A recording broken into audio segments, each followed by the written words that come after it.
But it shows me that you're engaged, you're enthused, and you're energized, and you're willing to hear stories from others about how they're growing Rotary within their club, and an opportunity to listen to some of the great ideas that other clubs are doing to grow Rotary.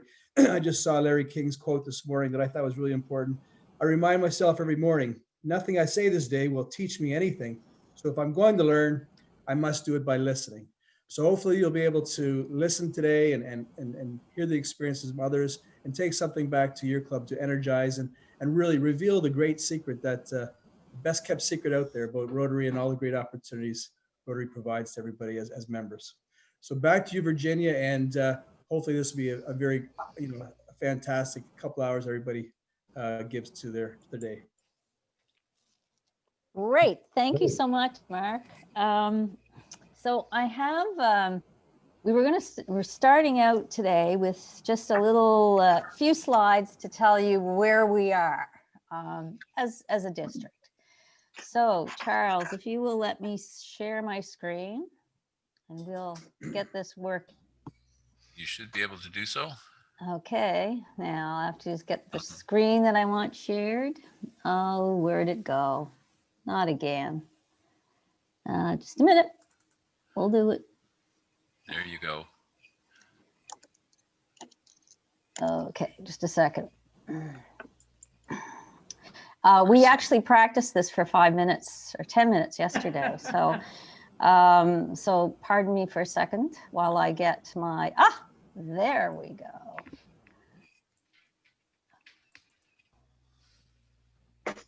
Aha, okay, so I'll move everybody out of the way here.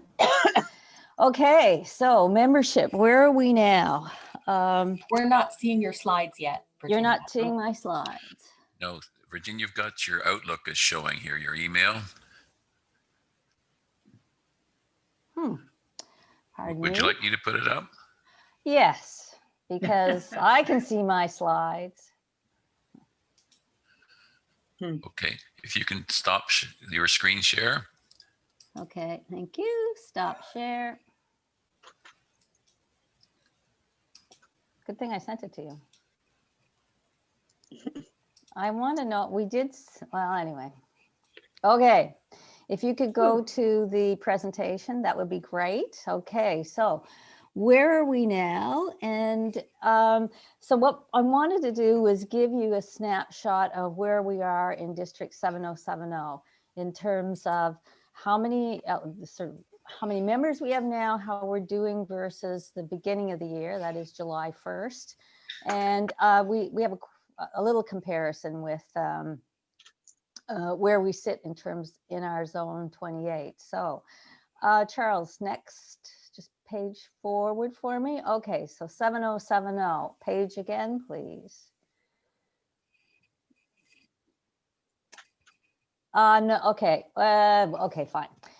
So as of January 20th, we had 1,878 members in the district. On July 1st, we had 1,872. Now, so we're up 6 members. I know that doesn't sound like much, but we're up 6 members. And the reason that that's a good thing is the most recent report that we had from Rotary International, and we, as a membership committee, actually, we get regular updates from RI. And what it did is it compares all the districts in all of the zones. So in zone 28, we are actually in the top 3. We are 1/3 of 21 districts in terms of membership. So although we're only up 6, we are up, which is, there's actually only a handful of districts that are plus. So we want to keep moving up that ranking and own first place, okay? Charles, could you go to the next slide, please? Okay, so however, there's that however again, that leaky bucket again. We're able to get stats for the past 5 years. So from July 1st, 2015 to June 30th, 2020, And again, Charles, one more. You could page forward. Yeah. Oh, where'd you go? We lost, look, slow down.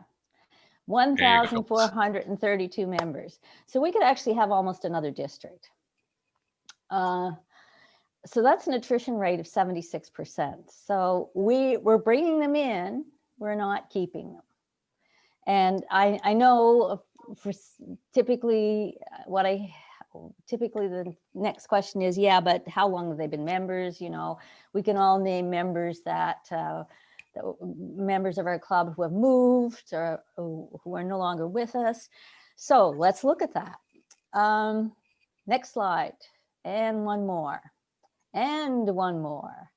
Okay, so here is a distribution of the people. So in the last 5 years, if we look at how long they've been members of Rotary, if you look at the lower left-hand corner, you'll see we lost 15% within the first year they were members.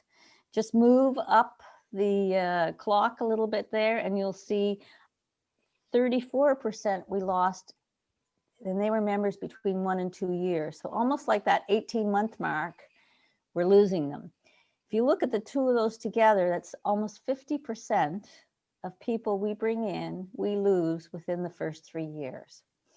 So if we could even keep half of those, our growth would be wonderful. So it really is, what do we do with those people? Yes, I can make these charts available, although I think there's one person who wants them first. Okay, so next slide, Charles, please. So as I said, we're bringing them in, but half are gone within 3 years. And again, Charles, you can actually go right to the bottom if you want. So we need to ask these questions of ourselves. Are we engaging our members, or how well are we engaging our members? Are we connecting our members with each other, particularly these days in COVID time? It's different when you all meet at lunch or dinner or breakfast. Are we delivering on the experience that we promise our members? Is there one more, Charles? And are we enabling members to learn about our club and about Rotary? Like, do they just come in and sit there and we don't give them any information, or are we helping them out? So, and I believe if you page forward, that's it. That gives you an idea of where we are in terms of membership. So what we wanted to do next was, first of all, any questions? I know it's early and it's okay. You can also put questions in the chat box. And if just in case, I'm sure everybody's been on calls, but just in case you don't know, the chat bubble down here, down at the bottom of your screen, if you click on that, there'll be a little area pop up that you can put comments. That last slide was kind of quick. I was looking at it, and a couple of points I can't remember. Could we see it again, or can you maybe just repeat it? Charles, can you? The way I know it starts off with we're losing. Yeah, go right to the end, Charles, please.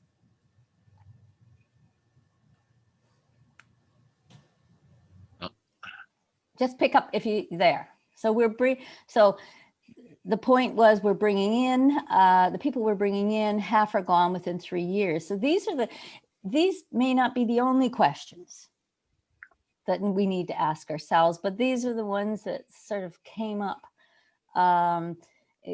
to mind most readily. It's like, if we're losing them, well, why are we losing them? And I think, and what are we doing to keep them?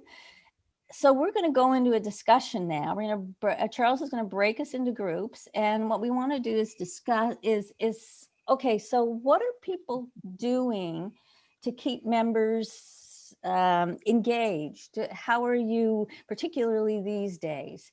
So it really is, how are you keeping your members interested and engaged in your club? Is it your meetings, activities, projects? What seems to be working well? Certainly if your club is growing, how could we improve that? So that's our topic of discussion. Each group will have a facilitator, just so you're not talking about yesterday's golf game or wine cocktail hour. Charles, you can get rid of the presentation. Thank you. Okay, just Okay. give me a moment to set up the breakup rooms and I'll let you. Okay, and we have, I guess we have 60. We could probably do, well, let's try 8 breakout rooms and let's see what happens. Okay.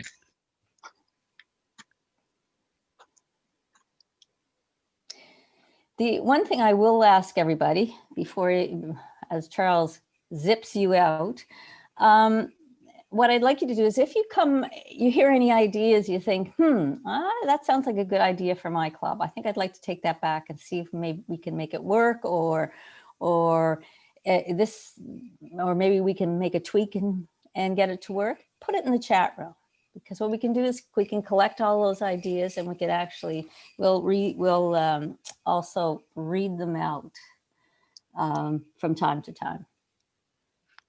I think Kathy has a question there. Okay, I noticed Kathy. the hand up on the screen. Yeah, I actually, I looked in the chat and a lot of people have already asked it, and somebody suggested an exit poll. So I was wondering if you had any statistics on reasons why people left.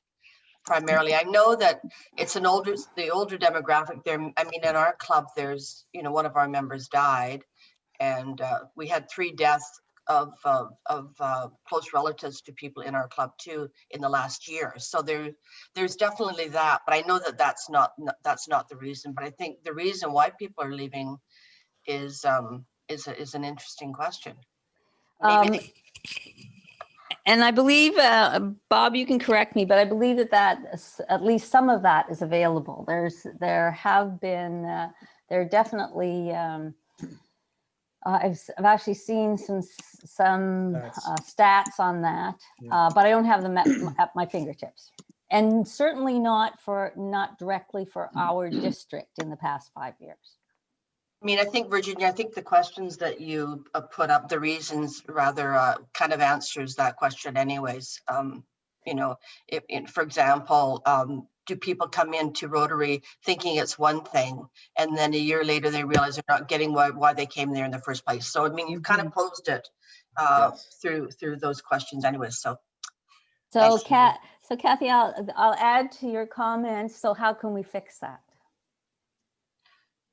How can we fix it? Well, yeah, I know it's not a question let me for tell you, but it's actually a question for the discussion group. Yes. So how do we address that, and are people addressing it? So Charles, I think that's a really good point, Virginia, because I think it's quite commonplace and well known. RI does survey after survey as to why people leave. They do know, first of all, that people do not join to attend meetings. They know that very emphatically. And people want to be engaged in the community. And if they're not feeling engaged, they're going to leave. So to your point, Virginia, how do we address that then? If those are the key things, if they're not there for meetings and they want to give back to the community and feel engaged in the community, how do we address that? I think that's critical to your breakout sessions. I understand. Mm-hmm. So Charles, are we ready? So Virginia, before we 2 go minutes, there, please. Yeah, okay. before we go there, if the information that Kathy's asking for, if people are using correctly Club Runner, it's all in there for each club, and the district is in Club Runner. What do you mean, the stats on the survey stats? No, the reasons people leave. Yep. As long as we put them in, right? As long as people put them in, yeah. And yeah, so that's kind of where we are. All right. Okay.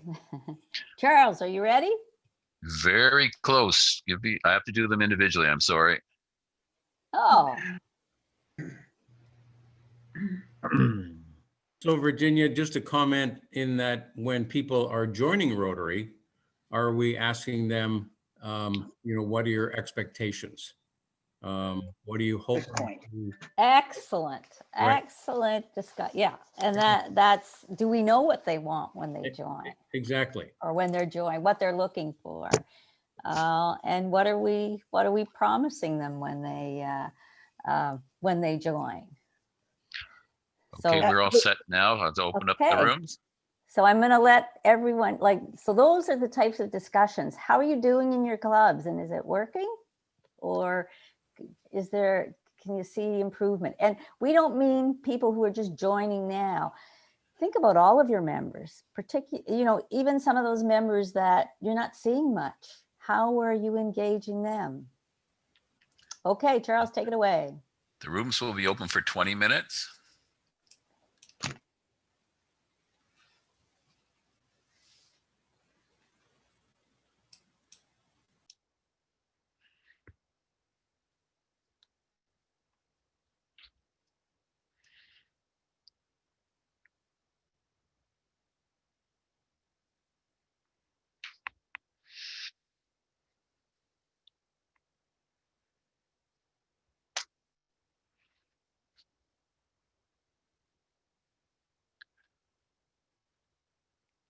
You're on mute there, Ken. Welcome back.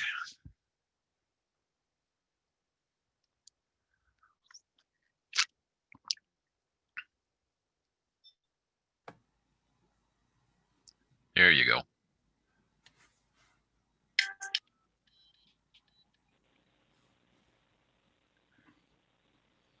Everyone's coming back now.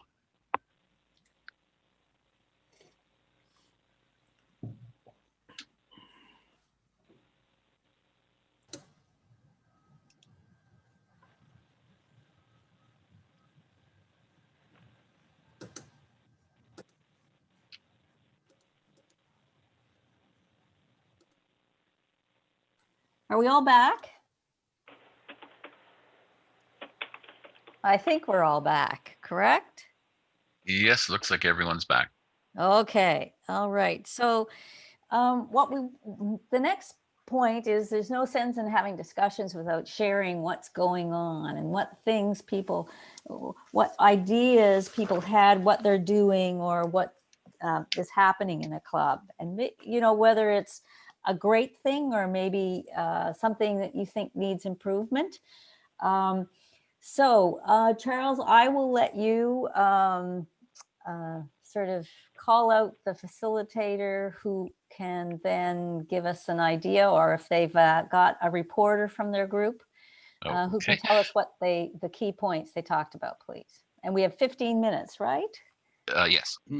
First group was Lars Hendrickson's group, followed by Bob Wallace's group. So I think Bob dropped out at some point. Okay, Lars. I'm going to say you're on mute, Lars. I can't hear you. Well, I ended up in Joan's group, and Susan, I guess, took upon herself to report. Okay, Awesome. Susan. And Susan is on mute. Recording. Sorry, there we go. Sorry. One of the things that was suggested is, as well as the regular meetings, to do also fellowship and entertainment, and specifically like a cocktail hour. And this was Pat Newman from the Toronto Club, and she said what they do is they have meetings with members all across Canada and the United States, and then they still have their regular weekly meeting as well. One-on-one interaction is very, very good for everybody. And to go along with the one-on-one interaction was give people a phone call, like especially older members or people who haven't shown up for a while, just to make sure they're all right. I've forgotten the lady from the Oshawa Club, but what she said is she sits down and has a chat with them and asks them point blank, what could they foresee as a reason to leave Rotary? She said this is after they've just told them that they've become a member and they haven't inducted them yet, but she asked them what they could see as a reason to leave, foresee as a reason to leave. And then she said, if they think of that in their mind, and that's the reason it's going to come up in 6 months or a year, then they can come and talk to her about it. Keep the conversations open, which goes along with that. Somebody else said that their club does a pub night and calling every member to see how they're doing.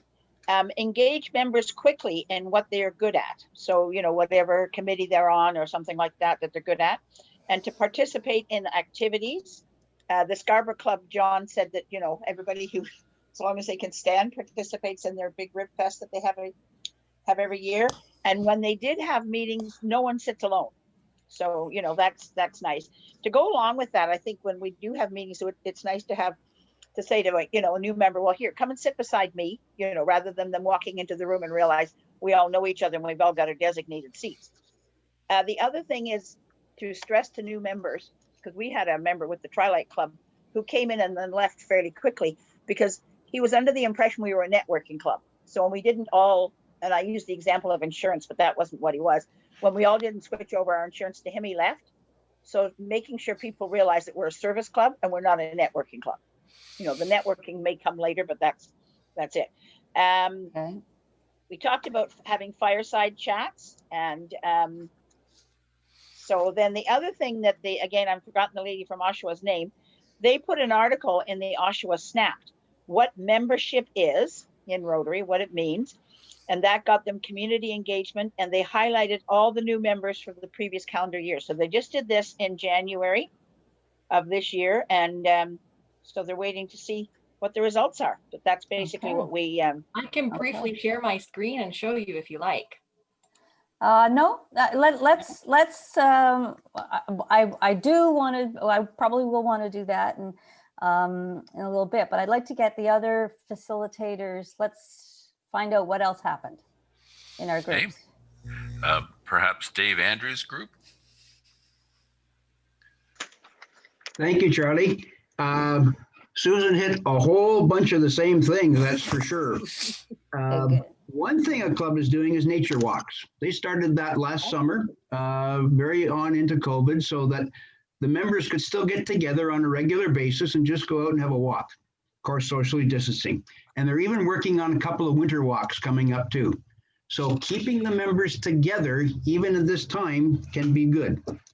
One thing we also noticed was you can still have your committees meet, just meet on Zoom. Don't make sure that the committees are still actively doing things in the club. Just because COVID's hit doesn't mean you can't sit down and figure out what's next. We talked about a lot of the pivoting that we've had to do as far as the fundraising events go, bottle drives and rib fests and New Year's Eve parties on a drive-through basis, social events on Zoom, they're working well. I heard fireside chats mentioned in our group as well. Very important. And that's probably the spot where you get to find out more about what that person's expecting from Rotary. Okay. And that definition is pretty good there. One other thing I noticed too, they do. One club said, we have different duties now. Okay, we don't do the same things. We may have somebody do a quote of the week, and it's not the same person. We have somebody who's never done it before. We try to make all of our members more engaged on a weekly basis by choosing different people to do different things. Okay, great. How's that? Wonderful. That's great. Thank you. Okay, Charles, who is next? Marcy's group, please. Thank you, Charles. Charles, do you know if George Scott is somehow we cannot communicate with him? I don't know if it's anything you can do it, but however, I'll leave that with you for now. I see him online. I see him there as well. Yeah. I think he has phone. Yeah. Sorry. I think he has phoned in. Okay. We have a superwoman in our group, and we have a couple of new people that were in our group. And young Tim said that he would be recorder and speaker. So I'm going to pass it off to him. I think he's got some notes on what was discussed, and that'd be terrific. Thank you, Tim. So Tim, if you can, what new ideas have you got? What different ideas? Yeah. New and different. Good. Well, we did focus on the topic, and so we heard from a few different people. One was Grant was talking about in their club that they have stopped. This one is very interesting. They have stopped buying, regards to the induction. They have stopped buying kits, hard copy kits, and they're doing it online. Some of it because it's still hard copy. They get copies of certificates and frame them and sign them and deliver them. But there's a whole kit that's being done digitally. So that was really interesting. I thought I hadn't heard that before. I like it. And then another person, Jane Botsford, and relatively new, was suggesting that there's got to be a lot of direct interaction with new members that come on board. She was somewhat less clear as to how things worked and what to do. So she was relatively new and learning, but the direct, involvement with a new person to help them with expectations is critical. I jumped in and said what we're doing at Toronto Eglinton, which is we've kind of structured our committee so that there are people that it's not just left up to a mentor to help someone through, but we have assigned specific people on the committee to make sure that they have stepped in, done an orientation, done an introduction. Have we gotten them on a committee yet? Have they actually attended a meeting? That kind of stuff. So very directly making sure that they're engaged. So I think that's it for my list. I could go on, but that's it. Oh. So, one thing you can do is if people can send me their lists, email me their lists, that would be great, and we'll pull them all together. Okay, Charles, who's next? John Burns, followed by Virginia. Okay, John, you're up. Okay, we had quite a lively discussion. Some points came up that I had never thought of. Courtney was our recorder, and Bob was going to report, but I'll leave it up to you two. If you want to, Courtney, you've got the notes. I could certainly do it, John. Okay, let Perfect. Rob do it, Courtney. He's got it. Well, that is good confidence. We had 7 different clubs in our group. 6 had a gain of memberships, with 1 remaining the same. We had a discussion about the losses, and most of the clubs had a mixture of old and new members who were no longer, who gave up their membership. Discussions about being more clear prior to membership, what was required for the members to join. Getting people involved, trying to avoid having the cliques in the club, that the people have the same, don't sit with the same people. Sue Leach's club, they have an active membership committee split into retention, which involves calling members, and I believe more for the less active members, and asking them to help out with specific functions, and they're having good success with that. And they also have a recruitment committee who went and made a list of 20 some odd different vocations that they reached out to, and out of that they were able to gather a couple more members, young members under 30, which is really good, and they have more coming. And the other stuff, a lot of similar ideas to the other people who've spoken. Great, thank you, Bob. Okay, so I guess I'm next, right? Go ahead, Virginia. Okay, so I'm just a couple of, I've got like 2 or 3 pages here. So, however, but I think 2 or 3 really interesting things were, one, Wilf mentioned that they have a membership committee and it's regularly meeting. And he thought that was sort of a step to really improving membership a lot. And so I hear that the Alston Club and has a committee that's focused on different areas. One club has a rejuvenation committee. And that's like, how do we rejuvenate our club? So first of all, recognizing that the club needs to be rejuvenated, and then having a direct focus on it. And I believe, somebody correct me maybe, but is that the Picton Club? I think so. So I think that's a pretty interesting tactic. We probably covered most of the things that everyone else did as well. But one key thing was having visibility in the community. Just that helps with getting new members, but it also helps with keeping our current members engaged because they feel like they're part of the community and not sitting behind a door. So that's it from me, Charles. I'm going to put it out here because I need someone, we'll need to address this at some point in time. And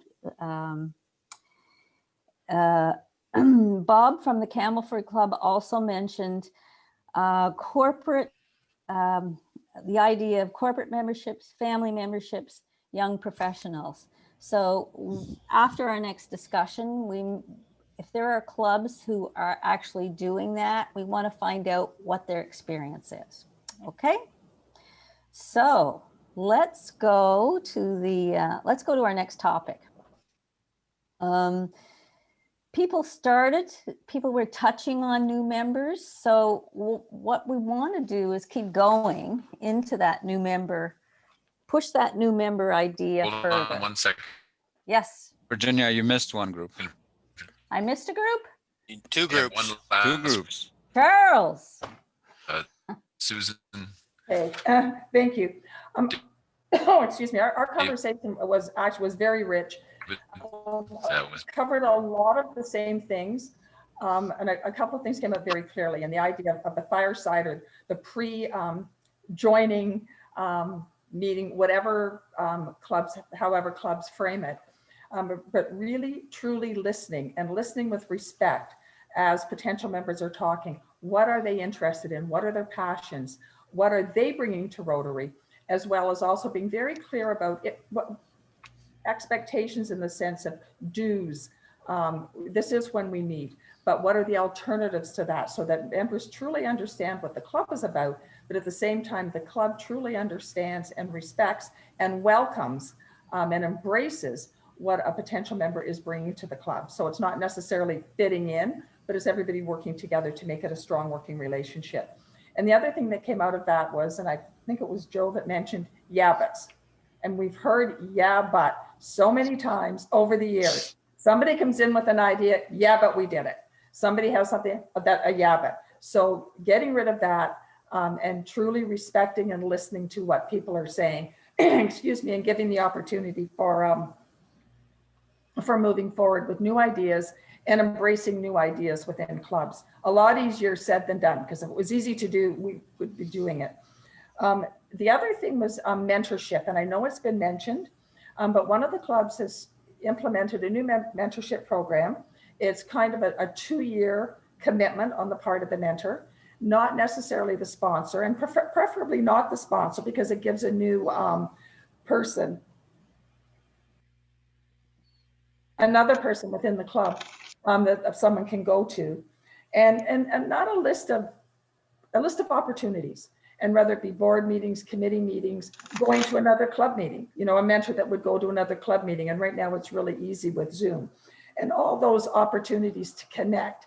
And the other thing is, along with that is over that 2-year period, it doesn't need to be an experienced Rotarian. And by that, I mean somebody who's been in Rotary, a senior Rotarian for 10 to 20 years kind of thing. Sometimes it might be somebody who is also relatively new to Rotary, and they're going to share the same, hopes and dreams, but also the same concerns. Like we can be sort of an intimidating group sometimes, and somebody like, I felt this way too, and this is exactly how I've navigated it. So I think the idea of a rich mentorship program, whatever it looks like, is a way to sort of keep that follow up and that check with new members and ensure that they're being heard and feeling comfortable.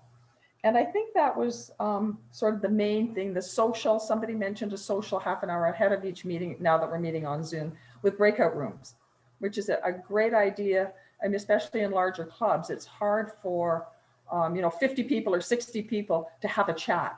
But if in breakout rooms ahead of time that people can share and get to know each other. So great. Thank you, Susan. I'm going to ask someone to just remind me of the club that has the 2-year mentorship program. Whitby. That was Whitby? Joan. Whitby. Whitby? Okay, yeah. Perfect. Thank you. Okay, so I think I heard there's another group. Yes, that would be my group, Virginia, and somehow I ended up in 2 groups. So Sue took one group and I got the other group.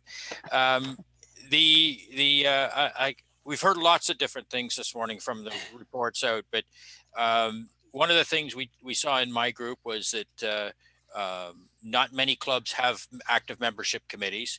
Only 2 and kind of a lukewarm half said they had an active membership committee. But one of the things that I'll send you these notes as well, Virginia, that we can send out. But one of the things that kind of sort of when I summarize these things is that we either, when we have a new member, we're either very slow or we don't implement things. And one person talked about they've been in the club for quite a while and hadn't been inducted yet. And it was taking too long for things to happen. And if that would equate to the people that we're losing after a short period of time. If they not, the other thing is that one person mentioned that they'd joined Rotary and were quite excited about that social time, and then found out a lot of the old members didn't bother to show up at meetings. So I was told to come, invited to come to something, and it didn't turn out. So mentorship, we talked about that, is a club responsibility that we have to do it again in a timely manner, quickly, and expectations both ways. And that's kind of it. There's a bunch of other things, but I'll send it off. I know Thank you. Looking at time. Yeah. Okay. So what we're Sorry, in view Virginia.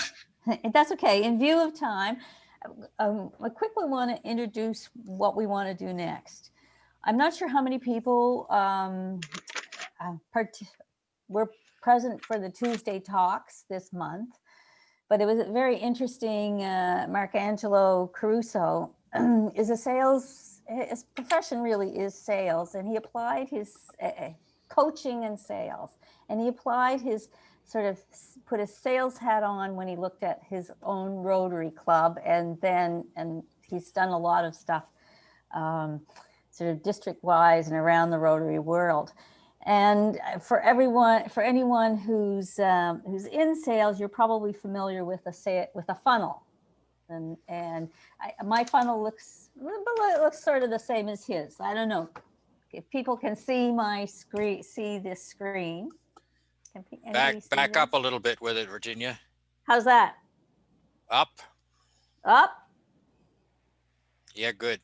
Okay, so what he said is that we have people sort of around the top of this funnel interested in our club, but they want to know more. And then every once in a while, someone actually comes down the funnel and they visit us. They come to a meeting, and they, whatever happens at that meeting, that's their experience with our Rotary Club. And then we may even get 1 or 2 to join. And our problem is, you saw their figures, that half of them, they're not there, they're there for less than 3 years and they're gone. So first of all, how are we attracting these members, and what are we doing with them when they get to a club? You've actually touched on quite a few things about what happens to them when they first join, particularly things like taking too long for things to happen, successful clubs having a mentorship committee. So let's have, Charles, if you can send us back to the rooms again, let's have a discussion about what happens. This one will probably be only about 10 minutes. Let me see, or do we have time for 15? Virginia, Virginia, yes. It's my apologies to interrupt.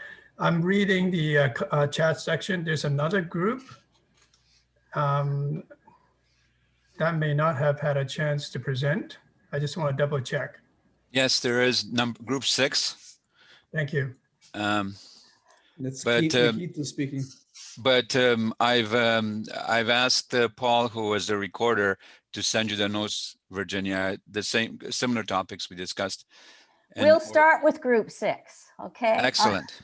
Just before we break off, I do really want to add, because most of you do know that I'm wildly passionate about diversity, equity, and inclusion, that as we are sharing our ideas, that we keep accessibility in mind as we're planning these different socials, to ensure that we are targeting the different interests that members have and the different activity levels. I was recently part of a call where there are a bunch of members from different countries, and one club had a member that was joining from a bed, like he is bedridden, he's about high 90s, and it was his first time to be able to join a meeting after years, and that was made possible because of the accessibility of Zoom.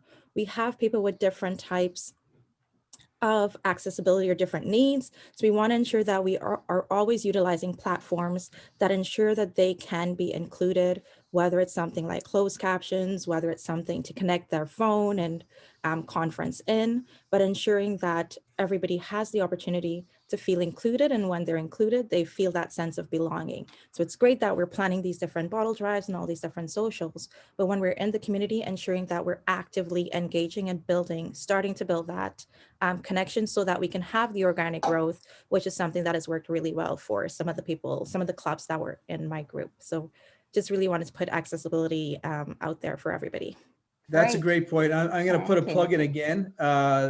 Nikita, Heather, and Courtney are members of our District Diversity, Equity, Inclusion Committee, and they are willing and able to speak to your clubs about these kind of ideas that Nikita is raising.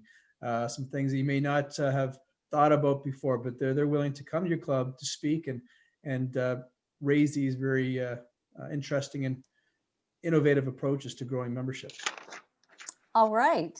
Okay. So what I want to do is focus on, particularly these days, when you attracting members and when they visit, or attracting potential new Rotarians, when they visit, how are we treating them? I mean, we have our Zoom screen. What are we doing? And adding to things that we haven't covered so far, when we have a new member, what are we doing with them, and who's being really successful? Although it sounds like we've touched quite a few of those things. So let's start at the top of the funnel. How are we getting these people? How are we attracting people in? And how do we treat them when they visit? So Charles, and we're gonna, when we come back, let's do 10 minutes and then we'll come back and share our ideas. Okay, we're opening the rooms now.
Is Sue on there? Sue McKinnon?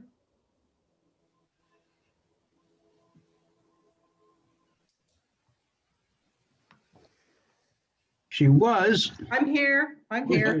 I think it's a great idea. Your dog poop cleanup club. I love it. Uh-oh, I can hardly wait. I can hardly wait. Pretty exciting. Okay, so let's get through our let's see if we can get through our groups. You better start with group 6. So how are you attracting people to come to the club? How do you treat them? What's working? And you know what? Hopefully new members got involved in this discussion because they've had the most recent experience. Thank you, Virginia. We at Group 6, we had our district governor part of the group, so I think that's probably the reason you didn't want him to include us last time. Mark, I'm sorry. But Nikita was the reporter, and Paul is the recorder. So Paul will send you the notes, and Nikita will speak about it. So Nikita, can you speak about what we discussed? Thanks. I didn't really take proper notes, but feel free, anybody in group 6 to chime in if I missed anything. But some of the things that we spoke about was starting with something common. And we had great conversations around RipFest because most people that we interact with have been to a RipFest at some point or other, and they would have seen Rotary presence there. And we start by talking about that. And to keep the conversation going, or before we be like, hey, this is what Rotary does, boom, boom, boom. It's like, what interests you? What are your passion areas? What are you wildly passionate about? Because whatever anybody cares about, it ties to one of the areas of focus. So we want to use whatever they care about to start that conversation and let them know how they can make an impact through Rotary within that particular area. So for example, if I am really passionate about sustainability, reuse, reduce, recycle. Hey, we've got an area of focus that is really on sustainability and the environment. So that's how we can connect them and get them engaged and get them really involved with Rotary. We also spoke about diversifying the club, of course, ensuring that there are different voices and different experiences so that we can connect and continue to grow with different people in our club. I think it was Paul that was sharing, they started with one female member and then it eventually, they now have a core set of membership that represents women, something that they're still really are actively working on. We also touched on succession planning, where we want to focus on empowering the members that we currently have to step up to leadership positions, to lead different committees, so that when it comes that time to get up to the board and higher levels, they feel that they are supported and they have the right resources to do so. And they're not just like, I don't have an opportunity to lead, so I'm just going to leave. So really focusing on that empowerment and succession planning. And we also spoke about using the power of social media. It's there, everybody's online. When we are putting things out there, using the opportunities as well to engage with people who comment on our different posts or who respond to something that we post, as well as if we are posting that we're meeting on social media and we happen to get a member join our meeting from one of those social media posts or from wherever, ensuring that we are taking opportunities after the meeting to connect on a one-on-one level. So not just at the meeting, thanks for coming, good to have you, but afterwards being like, hey, thank you so much for showing up. We really appreciated having you there. And we look forward to seeing you at future events. We're not really plugging like, join us, but we're working to build that relationship. Connecting with them when other meetings are happening. So maybe we invited them to the second meeting and we didn't see them 3, 4, 5, just sending that reminder, hey, we're still meeting about this. I know last time we spoke, you were really interested in maternal and child health issues or food, ending food poverty. We're actually having a speaker on this. Feel free to join us. And I think that's all I will say for now. Hopefully I covered everything. Thank you. Thank you, Nikita. Okay, Charles. Next group is Group 1, Bob Wallace's group, followed by Virginia's group, Group 2. Okay, Bob. Get unmuted here. So our group talked a little bit about how the different clubs go about attracting members. And generally speaking, it's sort of one-on-one, finding people, older members or friends that they know, invite them to come out to a meeting, invite them to come if there's an interesting topic, or attending a meeting. So then we talked about some are coming as a result of attending an event that the Rotary Club ran and become interested in Rotary. One club has a recruitment committee that they reach out to the community and actively seek out people to join the Rotary. And also another one, as Nikita mentioned, social media. Then we talked about what do we do when we do get them in the door, and that was introduced and never sit alone and try to make them feel welcome. Engage them as part of the meeting. Let them speak and be part of the meeting and talk about maybe themselves or why they were interested, whatever they feel comfortable with. New member tables where new members sit with some senior members to learn expectations and both ways. Another one is a phone call before attending a meeting, and that was to just, here's what might happen, and here's what's going to happen, and I'll meet you there at a certain time, and for the meeting. Prospects can attend meetings, whether they're just a prospect, and see what Rotary is all about, rather than get in and join Rotary and find out it's not for them. So attend a few meetings. Make sure that they are able to attend fellowship events as well. And the last thing I want to touch on is that within Club Runner, which most of us are using, there's a feature called Friends of Rotary. And that's a wonderful, wonderful tool that we certainly use in our club to keep track of those people that attended at an event or came as a prospect, or just to keep them in the loop so that we can send them an odd email here and there. Here's an event coming up for us, or here's a speaker you might be interested in, but just keep them on our list. And it's a great, great tool of having all of those names and contacts in one place. So Club Runner, Friends of Rotary. And if you need help, let me know. I can help you set that up. On to Charles, next group. That's all. I get to go next. Oh, okay. Yeah, followed by Dave. We were actually number 2. Okay, the one group talked about connecting with the welcome wagons in the community for new people. And this I believe is particularly for some of the clubs in the East, because they're finding lots of new people moving in from Toronto and Montreal, given moving out of the cities. So they're trying to contact people that way. We talked a bit about corporate memberships, and Trenton is looking at a corporate membership. Quinty Sunrise has 2 members who are corporate. I guess one comment was, but there doesn't seem to be a sort of a procedure or protocol, but I believe we can find, there is one, but a lot of it is left up to the clubs themselves. People mention social media, and I'm just wondering, so does anybody use Meetup? My own club does, and I think pretty sure we stole it from another Rotary club. To just let people know what our next, what speakers we're having, and if we're having particularly a big program. And the other way to attract people, and I apologize to Pat Newman if I'm going to steal her thunder, but when you have a really notable program happening, I believe they're doing the No to Racism 3 series. What a great way to attract a lot of people, but people have to know about it to come. And I think that was, yeah.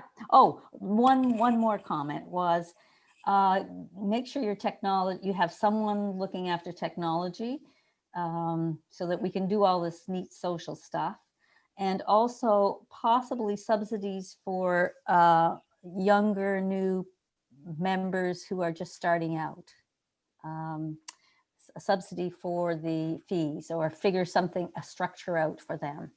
Okay, Charles next. Dave That would- Andrews, followed by Marcy. Thank you, Charlie. We talked about the funnel, we talked about what was at the top, and we talked about social media being the first thing to drag you into that funnel. Dan Coombs, which club are you with? Sorry. Are you there, Whitby. Dan? Pardon? I'm with Whitby, Dave. Whitby, that's right. Take a look at Whitby's social media Facebook page. There's a button on there that says, after you've seen what they do, okay, there's a button on there that says, come to our website. So you drag a little further. And when you look at the website, there's another button there. It says, come to a meeting. And all of a sudden, somebody's asking you to come to a meeting and try them out. So that the extra hooks that you have on your, say, Facebook page are very important. Once you've got them there, always at the very first meeting that you arrive at, the person who invited you says, sure, it's nice to have that person with us today. Just a one item comment works out really well. I want to talk about Bowmanville Summer Squad. 3 ladies that got out in the community this summer and did a ton of different things. And it was all over their Facebook page, very well thought out and very well choreographed too. Each week there was a different event happening. You really found out what was going on in Bowmanville. And if I was a member, if I was a non-member of Bowmanville, I would see these ladies out in the community doing things. It was that obvious. And again, when you find out what a club's doing, you're more apt to take a look. What happened was at some of those events, some new members came out of it because they were watching what was happening in the community at those events. The other thing Bowmanville did I thought was very intriguing. They have a Christmas tree sale every year, for example. They asked for volunteers to come out from their community to help out. Guess what? New member. So ask for volunteers to come out to your next project. See how that works. Guess what? People join. We were very lucky to have Daphne with us in the Toronto West Club. She's a fairly new member. And I asked her point outright, how did you get involved in Toronto West? Well, first of all, she Googled, find a club near me. And of course, location-wise, Toronto West came up. Then she went to their Facebook page. So again, you've got to have a very active Facebook page if you're going to attract a new member. The next thing that happened was, once she got to the Facebook page, she saw a couple of events and community projects she kind of liked. So she finally got involved and went to their first meeting. Then she was asked to help out at the bottle drive, which was happening very soon after that first meeting. So she was actively engaged, working in the community right off the bat. And of course, the other thing was the one that they do at Toronto West is they get the masks out to everybody in the community, one of their major projects. And she got involved in that too right away. So once you get somebody into your club and get them involved very quickly, they tend to stay. And that's basically it. Oh, Virginia, Belleville has a satellite club. RLI came up on Wednesday night and we had a session on attracting new members. I invited everybody to come to this meeting today, but Belleville does have a satellite club. They've got a pretty good how to put one together, and it's a very active club. So that's something to consider as well. Okay. Marcy, followed by Sue Davidson's group. Thank you so much. I don't know about anybody else, but these time constraints are putting my blood pressure up. Having said that, we talked to Eric, who is from Alston, and he says that he's got a very active membership group, and he's extremely happy with what goes on up there. I took a couple of notes, but again, Tim is our recorder, and I'd like him to jump in here and talk about Jackie and Eric and perhaps Grant at some point. I got it. Thanks, Marcy. Sure. We actually, it's true. We did a focus on Eric's group, having recently moved to Alston the last couple of years, but having been with Rotary for 20 years or so. So they have a very active membership committee. There's 2 people that handle the introducing role, which is actually very similar to what we do at Toronto Eglinton. So there are these focused roles that people have. So, that of course involves phone contact and getting forms Phil, there's variety. We don't actively reach out, in terms of recruitment strategies, and nor do they, it sounds like. But once they come, because many find their way through these various mechanisms, social media, invites, that kind of thing. But there was a focus placed on meeting with, having like a coffee meeting and having some interaction with the new people, having, more than one people interact with that new person as they're getting familiar, and then having a timely process to kind of get them through, meeting people, having conversations, coming to meetings, gaining comfort, and then ultimately proposing them as members. So there's a defined timeline. This happens, to get them through the introduction stage and then into the onboarding stage. You have to do things in a timely way and get them, assigned to a committee, assigned to a member, involved in a project. And then, it's the attention that they experience. I know Eric also talked about how, they were given time to speak at meetings. They were introduced properly. It was very warm. Their club is very organized in terms of having, knowing who's at meetings, having official greeters, the pod members being very well aware of what's, where people are at. And so there's just a lot of attention placed on those members. And I would agree with that. So that, I think that sums up what we covered. I think you just gave us the handbook on how to get new members involved. So we'll get those notes. Yeah, I got them all typed up here. I'm really, you'll get them. Okay, Charles. Sue Davidson's group, followed by Joan Barrett. Okay, and I will pass it over to Joe. Okay, so forgive me if I'm not the greatest note taker in the world. So anybody from the group who wants to add anything, please feel free. Again, we got to go back to the Alliston group, John from Alliston, who had some great stuff about what his club does. And a couple of things that really jumped out at me. First, they sort of asked the question, would this be a club that you would want to join? And a lot of that comes from going to their meetings. What they do is they, correct me if I'm wrong, John, but they hand out a survey. They survey after somebody's been to their first meeting, what did you think of our meeting when you came? And so they can get some immediate feedback. And the other thing they do in terms of attracting new members, and this is something that came out of the Michael Angelo Caruso talk last week, which was incredible, I thought, is that they do send out a newsletter on a regular basis to their friends, which include the chambers of commerce from local communities, just to let them know what they've been doing and what's coming up, and in that way they stay engaged in the community. And from there, they can get new members. If anybody wants to see that Michelangelo Caruso presentation, I suggest they do that. Well, that's one of the things our club is looking at doing as well. We're compiling a list, excuse me, of everybody in terms of people who've sponsored us at events. People that we actually donate to, groups who help us, who come to events and donate their time. And we're in the process of getting a master list and a newsletter together. Something else came up, and that is in terms of leadership training, to get people involved right away in how to step forward and take a leading role in their own club right from the get-go. The need for leadership in that. So if there's anything else anybody from my group wants to add, feel free to do so. All right. Okay. Charles. We have Joan Barrett's group, and last but not least, John Burns following that.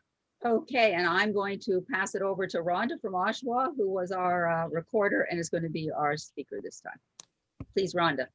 Okay, a lot of the things were covered already, so I'll try to just focus on the ones that are new.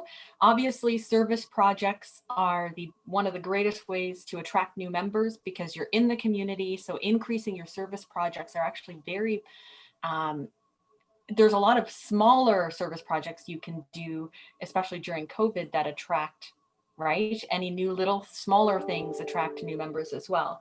One great one was looking at past projects and reconnecting and going back to them and reconnecting with maybe folks you met during those past projects, checking up on some of them, maybe they're new old connections that can be made new again, and bringing them into the club.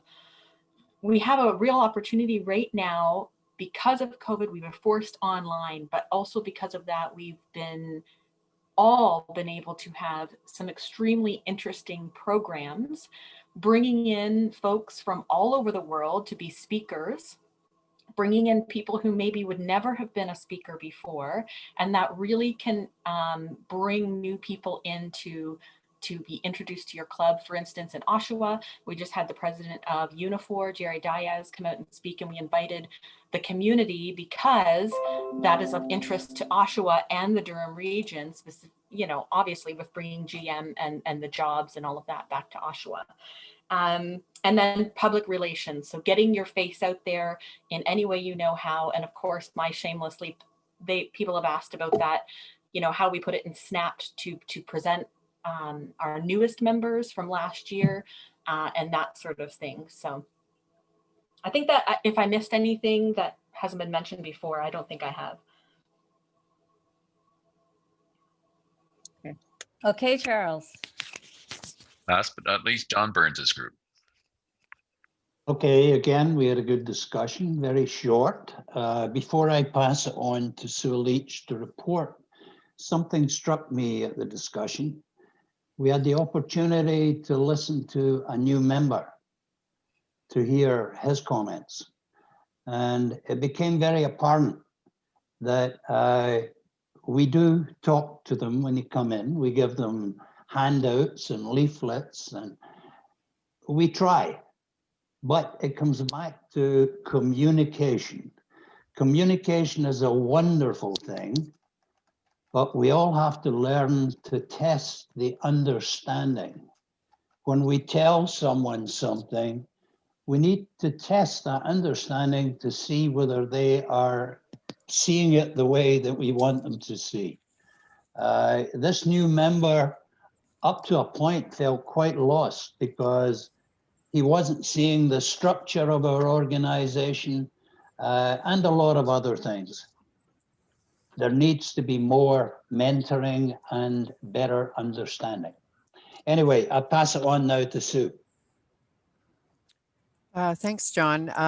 The only thing really to add to things that have already been said that came up in our group was that having structured meetings, offering things like alternative meetings and times and dates to accommodate your members, getting our new members as well as experienced members involved in projects, and the importance of connecting in person, nurturing our membership, whether they're new or experienced, and making sure that communication is of information is going out to everybody in different ways. All right, thank you. Did we hear everybody? Yes? No one got left out? Okay, thank you, thank you. So what we've tried to do with this session is hear from everybody in terms of what seems to be working. And what we want to apply these things that you've heard, and we'll also compile a list. Everybody will send me their list along with our chat room comments. We'll get those out to you because in some cases, these sound like some great foundations for what we need to do to grow our clubs. I definitely heard some things that sounded like, wow, this is the mentorship package. Just, go down the list and check these things off. That's how we need to mentor people. How do we need to talk to people when they're interested in joining? all the things that we need to do to engage members. Hopefully people found this useful. Do we have any questions? Oh, actually, there was one little thing I wanted to add. Someone made a comment that, well, we have technology, everybody knows how to use it. Let me give you an example from our club. Don't be so fast to say that, because we were trying to get members to update their birth dates, or at least tell us the month. And someone confessed to me on the side, you know what? I know they said just go into My Rotary and update it, or go into Club Runner. I had no idea how to do that. So having a session about how to get into things like My Rotary and Club Runner is something that shouldn't be discounted. So I think that's something that follows on with everything else, and particularly what John Burns just said. We need to find out what people really know, because we're not used to saying, I don't know that. Anyway, comments, questions? Could I add something here to the use of technology? Please, you may Paul. not be aware, the District 7070 has a Technology and Information Management Committee headed up by Daryl Patterson. 10 members on the committee, I'm one. And while there's been a bit of a hiatus due to some distractions, you should be hearing from us with offers to help with technology interfaces, websites, and so on. Great. Thanks for that, Paul. you. Great to hear, because I'm excited about what that committee can do. That's great. Yeah.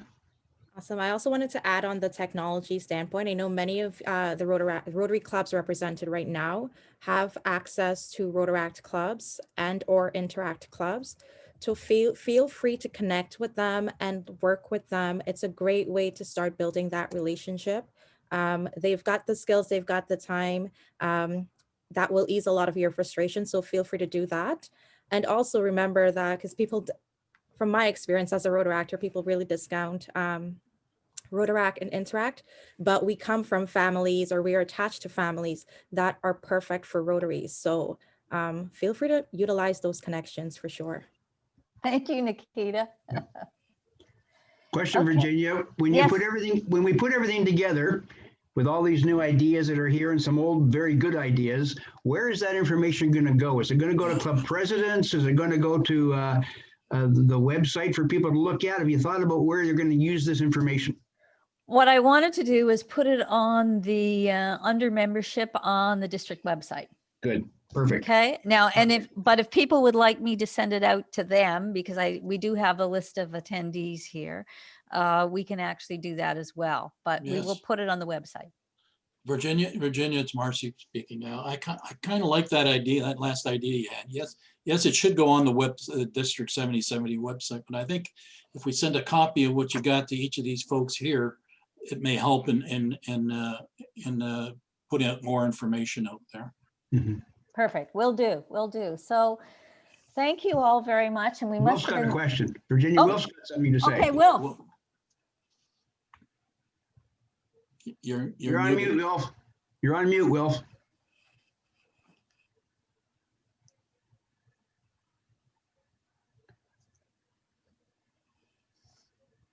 He's still on mute.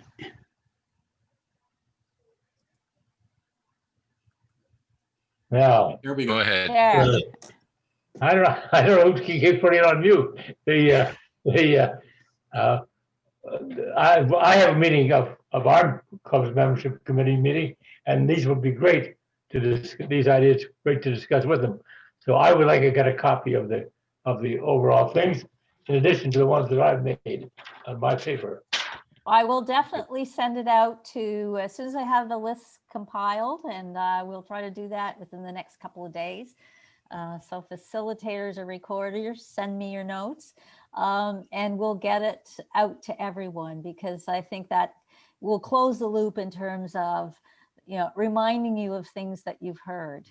So we must have been pretty engaging, because DJ Mark is still here.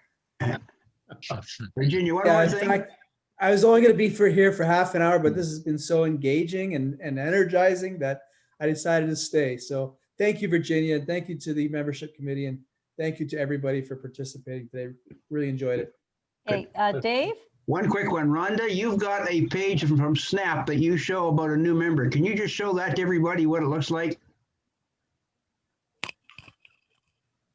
We all have Snap connections, right? Oh, wow. Take a look at that. That's a full page in Snap. Notice the bottom part, Rotary sponsors, all members sponsoring that ads. You're not just connecting a new member, you're also connecting your Rotary Club with people in the community. This goes out every month. Snap usually stays into the home about 17 days, believe it or not, before it's thrown out. But there is a brand new member. And that's how it works. Everybody in Oshawa sees that. Everybody. Is this a physical? This is a physical. This is Snapped Oshawa. This is a Yeah, paper. it's a physical paper for Snapped Oshawa, but they do also share it digitally through their Snapped Oshawa Facebook. And so a lot of the different Snapped franchises will do that. And there's also an AR, which is actually, I did a video. Why might someone want to join Rotary? I'm hypercritical. I don't love the video myself, but it's out there for people to see. And we're planning on doing that every January to highlight in the calendar year who were our new members from the community who joined our club. How much did they charge you for that? You know, we actually pay Snapped. We take that whole page every single month, and I'm not exactly sure. I can't remember, but you saw the business cards in there. So individual members in our club share the cost of that Rotary page, and they get the benefit of putting their little business card sort of in the bottom. I can share it one more time and show you. Great idea. Down here. So great idea. Yeah. Have actually paid for it. I'm guessing every Rotary club's got a Snapped close by. Oh yeah. So Rick, but the cost was so expensive. We had the Rotary Bridge there too. So we're showcasing that, pay attention. And I say that to people who are interested. I said, whenever you go to any new town, walk around and look for the Rotary symbol, because I bet you'll realize Rotary is a bigger part of your community than you ever really knew. Yeah, great idea, Rhonda. Rick, Okay. it's Bob here in Hey, Bob. And I think there's others from Sunrise as well. I don't think Snap is publishing at all in our community right now. No, they're not. Due to COVID. So, and the other thing is that I agree. I looked at it a while ago and it was quite expensive, but it's maybe something the three clubs could put together. That's a great idea. Yeah. Yep. Are they doing one online? Are they keeping up to date online, I wonder? Not that I've seen, Dave. Okay. Oh, we are blessed. The president of Oshawa is in my club of Oshawa Snapped. He's a member of my club, so there is that. But I know he's overseeing Whippy as well right now, and he has the connections in at least the Durham region and possibly beyond. So, maybe he can chat with some of the others in your region. Yeah. So objective number one is get the Snapped editor into your club. Yes. There you go. Okay, well, in view of time, thank you everyone for spending your Saturday morning with us. As Mark said, it's really invigorating to hear all these ideas. It's great. We'll get them out to you. And I look forward to being the lead district in Zone 28 before the end of the year. Okay. Good. All Thanks right. Thanks, Virginia, and thanks for everything you do. Thank You're you, welcome. Virginia. Thank you. Thank you, Thanks Virginia. to my committee. Thank you. Thanks, everybody. Have a good weekend. Good. Take care. Yes, stay safe. Bye. Thank you, Charles. Thank you, Charles. Charles. My Yeah. pleasure.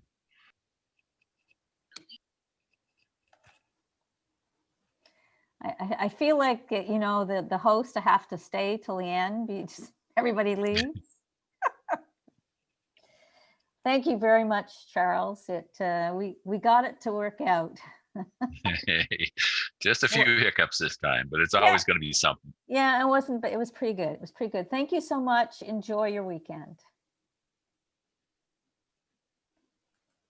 You too. I'm going to stop recording